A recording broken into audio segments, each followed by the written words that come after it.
Hi everybody, I'm Joe. And I'm Mary. And we're Book Buds. And today we are doing the Finally Fall book tag. Yes, happy fall, everybody. Yeah, we were tagged like a year ago by our friends, An Erudite Adventure. Yes, and it was like Took us a while. We didn't have time to get it out in fall, so we were like, okay, we'll do this next fall. Yeah. Yeah, so we're happy to be doing it today. Yes. Should we just dive right into question number 1? Yeah, let's go. All right, in the fall, the air is crisp and clear. Name a book with a vivid setting. What'd you pick? Okay, so I have Mirror Lake by Junot Black, and that's the third installment in the Shady Hollows series with all the characters that are animals. Yeah. Trying to solve their crimes. Cute. So, it's the forest, it's the lake, it's the pond, and it's a very vivid description because it's like their home. Yeah. The woods. Nice. I picked House in the Cerulean Sea by T.J. Klune because, the cover is beautiful. So right away, it gives you a lot for imagining the scenery. But it's not just the sea. There's a forest in the area and everything. So it was really beautiful. And he's just says things beautifully, descriptively. And He does. Yeah. He does. Good choice. It was Good the first choice. thing I thought of. Next one, number 2. Nature is beautiful, but also dying. That's really sad. Yeah, it's true. Name a book that is beautifully written, but also deals with a heavy topic like loss or grief. Okay, so I have Go as a River by Shelley Reed, which was one of my favorite books of this year. And such a beautiful book, so poetic, just beautiful lines, but the topics are just really heavy and depressing and sad and horrendous. Okay. So there's one. That's rough.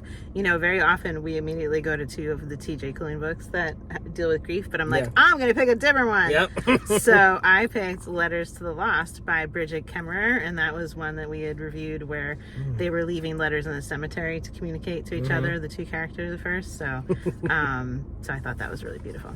That was a fun scene.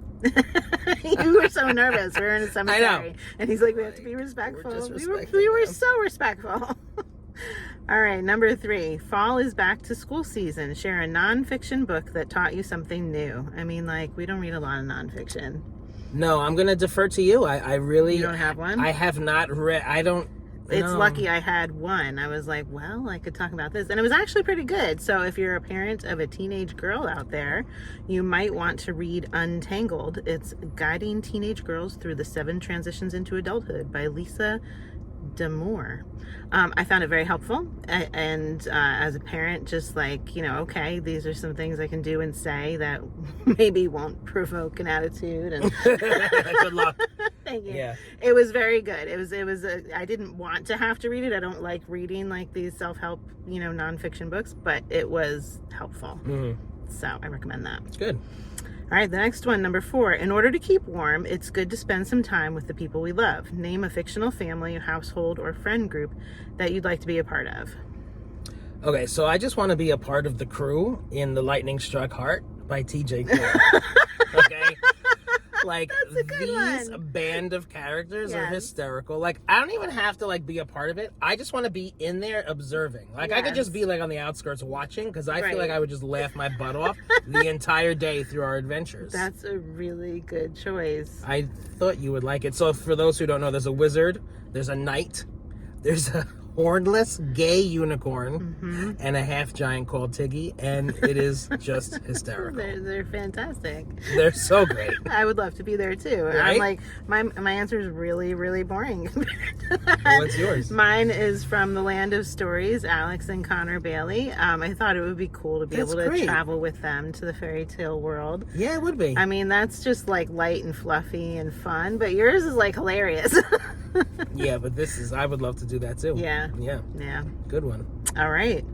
Fun question. Next question is number 5. The colorful leaves are piling up on the ground. Show us a pile of fall colored spines. So we had to dig in the car because we're in the car today. And look, we have lots of books in the car. See, nice colors. We got some black in there for Halloween. We got the leaves changing colors on the books. Looks like everybody sunrise, like them. sunset. Yeah. All right. That's some good eye candy for you. Spine eye candy. All right, fall, number 6. Fall is the perfect time for some storytelling by the fireside. Share a book wherein somebody is telling a story.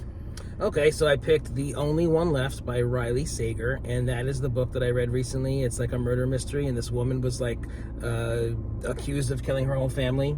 And then like she got off on some insanity plea, and then she had a series of strokes. So like she only has the use of like her left hand. So like through typing out her on the typewriter is how she wants to tell her story to her new nurse of the night of the murders. Oh my God. I mean, if that doesn't keep you tuned in, what is? That's a lot of suspense, I imagine. Yeah. Wow. Cool. I picked The Cruel Prince because by Holly Black. I was thinking that in there, I don't remember which book, but they're always telling like little tales, you know, like little witchy or fairy tale like things that kind of tie into the story. So that's what popped into my mind. Good one, love it. Yeah. All right, number 7.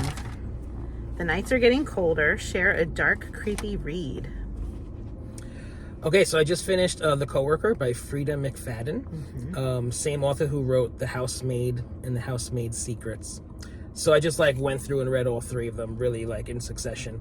It's cool. It's about, you know, an office, you know, one woman goes missing. They have to find out what happened to her. There's bullying. There's dark stuff that's happening in the office. There's like embezzlement and all these types of things. And like, who really knows their coworker? I don't know. You better watch out. Who's going to go missing out of the 2 of us here? You better watch out. I'm going to watch my back. Thanks. All right. I have to answer this question, right? Oh, okay. So a dark read. Since it's fall, I'm going with The Last Harvest by Kim Liggett. Ooh. Because that one was set like, was that one in the cornfields or the wheat fields? I don't no, it was the wheat fields. That one was in the wheat fields. But it was super creepy. There was like this dead cow while he was plowing, and then like they're going to the barnyard, and this unreliable narrator thing of like, is he seeing a demon and a bull and a cow and oh my God, what's happening, and blood, but then like normal life was going on too at the same time. It was like, is this guy losing his mind, or is there a demon creeping in? It was an eerie book, and you remember there was a piece with like the little girl that was kind of creepy. Oh yeah. Yeah. So I enjoyed that. I thought it was a creepy read and good for fall. So The Coworker had a sorry. Go ahead. We're back to The Coworker. What happened? No, The Coworker had an unreliable narrator, and I was like, I was thinking about you. I'm like, because I know that you always talk about that and you like that. I do like that. And I'm like, this clearly has an unreliable narrator. I'm like, Mary. I was like, just like screaming your name just randomly. Maybe I should read it. I don't like too many scary things, but I might like that. All right. The next one is number 8. The days are getting colder. Name a short, heartwarming read that could warm up somebody's cold and rainy day. Okay, I don't know if I've talked about this. You can remind me. I have to look at the paper because it's a very long title. The Boy, the Mole, the Fox, and the Horse by Charlie McKeesey.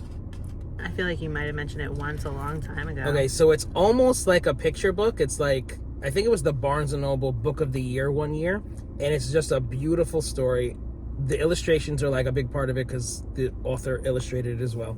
And it's just such a wonderful, like, heartwarming read. And like all the people that I mentioned, the boy, the mole, the fox, and the horse, they go through the forest, and like they're talking about friendship and love and vulnerabilities and life, and it's so cute. And they made an Apple TV animated special that is just as beautiful as the book. Cute.